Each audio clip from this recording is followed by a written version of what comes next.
If you were a fan of my channel for about the last year and a half now, you would know that I'm now a huge Doctor Who fan. Back in early 2020, when the lockdown happened, I managed to get myself a nice little copy of the complete collection of the David Tennant years of Doctor Who, and I was hooked on ever since.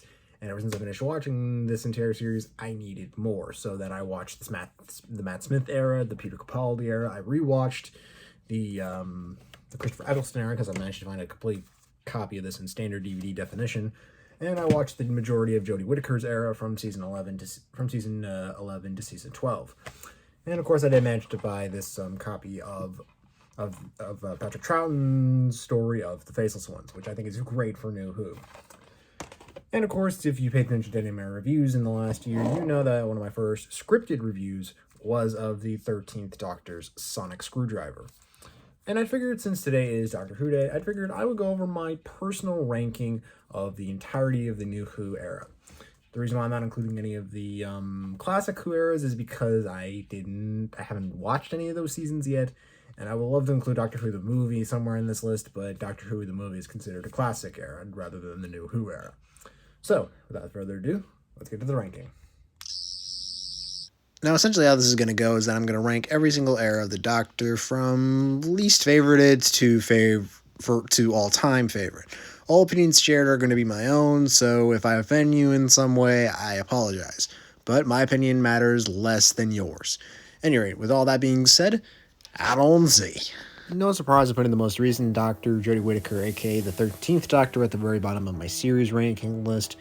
But not for the reasons you think, like, oh, she screwed up the continuity or whatever.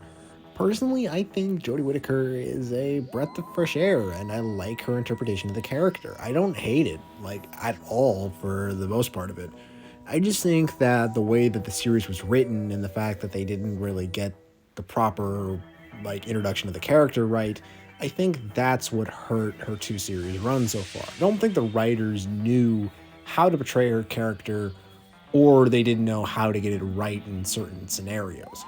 Because, to be completely honest with you, Season 10 left a pretty bad taste in my mouth after watching it, and she was definitely a lot more vibrant than most, and the fam were probably some of the best companions that I've seen in a long time.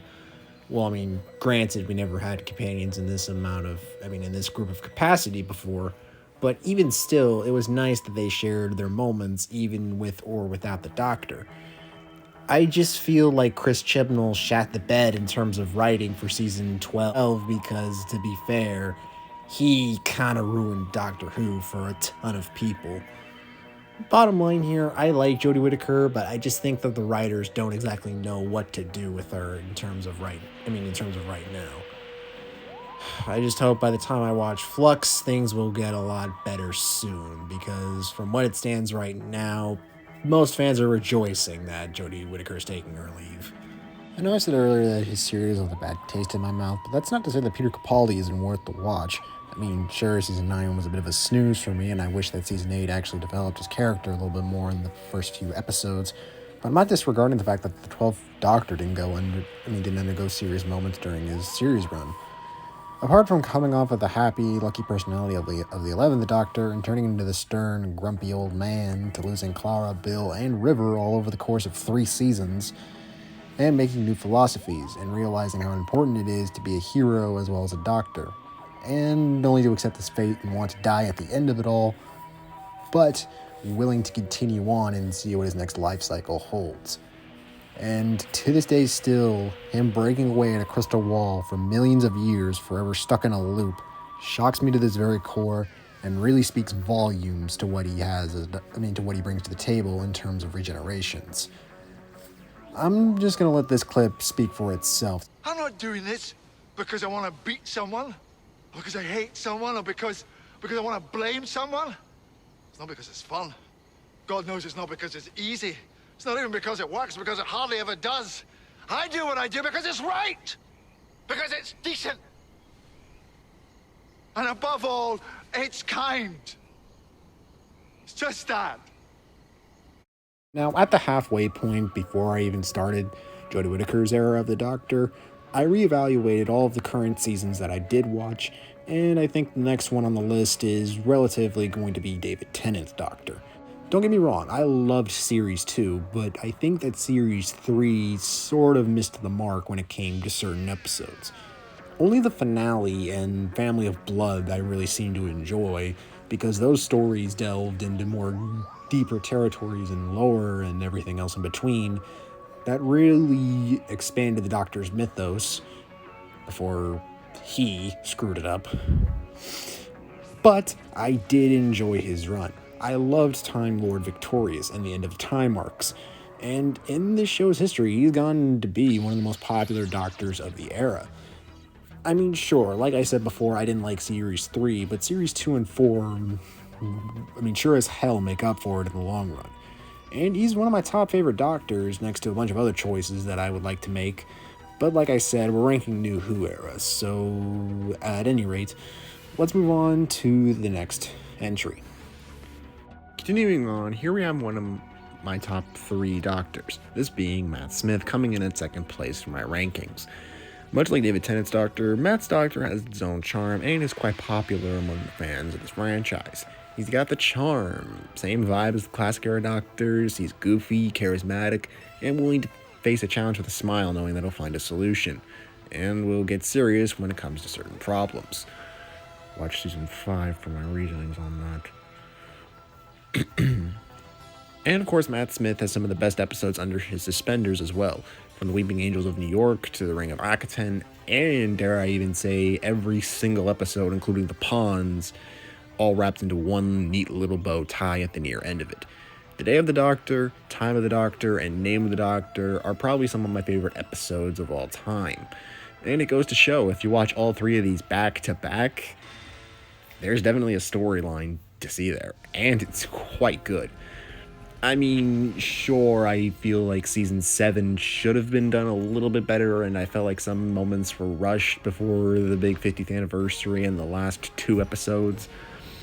But I can't say that Matt Smith is a horrible Doctor, because his series, for the most part, had a lot going out for it. I mean, sure, most of the episodes were delayed in real time, because during this time there was a bit of off and on between 5, 6, and 7, but since I got the complete series DVD, you could definitely see the quality changing between each season as well.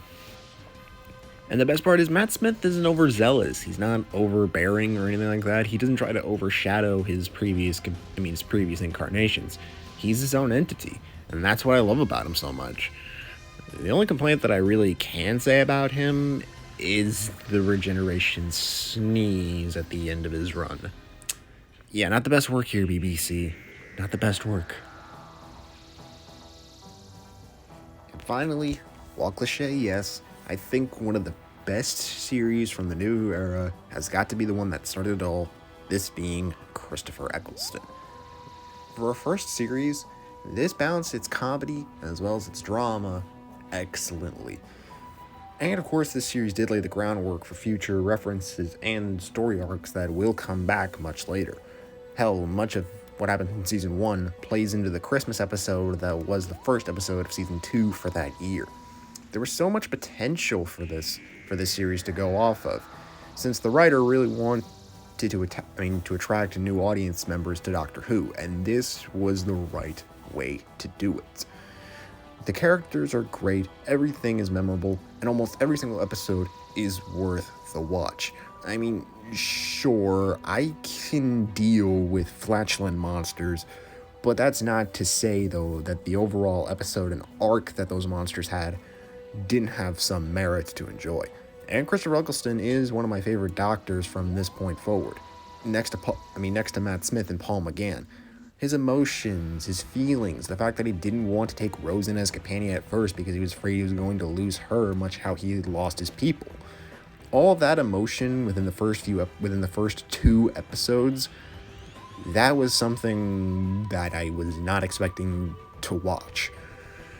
And of course, it took him a while to get back to having companions, but the fact that Christopher Eccleston wanted to work alone at first, but realized how important it was to have people with him, and furthermore have that be implemented into the next few seasons, that was something, that was the kind of character building that I love to see.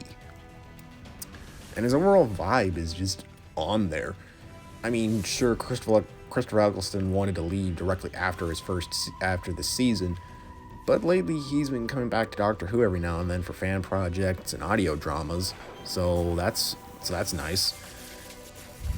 Point blank, this series is definitely worth the watch, and if you can find a DVD copy or at least an entire season's worth online, I would recommend you give it a watch.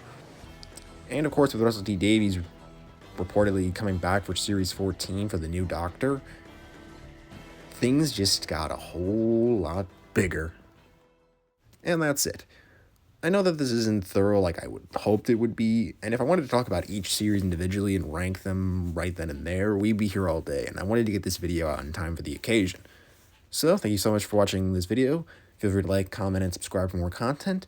And remember, bow ties are cool, always be brave, never be cowardly, and never, ever eat pears. Goes Green Dome 90, signing out.